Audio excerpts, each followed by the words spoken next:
2041 সালের মধ্যে আমরা যে স্মার্ট বাংলাদেশ গড়ে তুলতে চাচ্ছি সেটা মেধার উপর ভিত্তি করেই গড়ে তুলতে হবে। তাই ব্যুরোক্রেসিতে মেরিটোক্রেসি, মেরিটকে সবচেয়ে বেশি প্রাধান্য দিতে হবে। এখানে রাগ করার অথবা কেউ অবাক হওয়ার কিছু নেই। মেধা ছাড়া বাংলাদেশ 2041 সালের স্মার্ট বাংলাদেশ হতে বেগ পাবে। অবশ্যই মেধাই হওয়া উচিত প্রধান যোগ্যতা। তারপরেও বলবো, অন্তর্ভুক্তি বলে একটা কথা আছে, ইনক্লুশন, যে সমাজে সবাইকে একসাথে নিয়ে এগিয়ে যেতে হয়, সেই জন্য কোটার একটা প্রথা থাকে, বাট সেটা খুবই বেয়ার মিনিমাম হওয়া উচিত।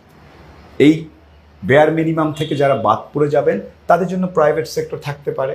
প্রাইভেট সেক্টরকে বলা যেতে পারে যে এই সেক্টর থেকে আপনারা কিছু মানুষ নিয়েন, তাহলে মনে হয় একটা ব্যালেন্স আসবে। তাই বিচার বিভাগ, নির্বাহী বিভাগ, প্রশাসন, সরকার, ছাত্র সমাজ, সুশীল সমাজ, সবার প্রতি অনুরোধ থাকবে আরেক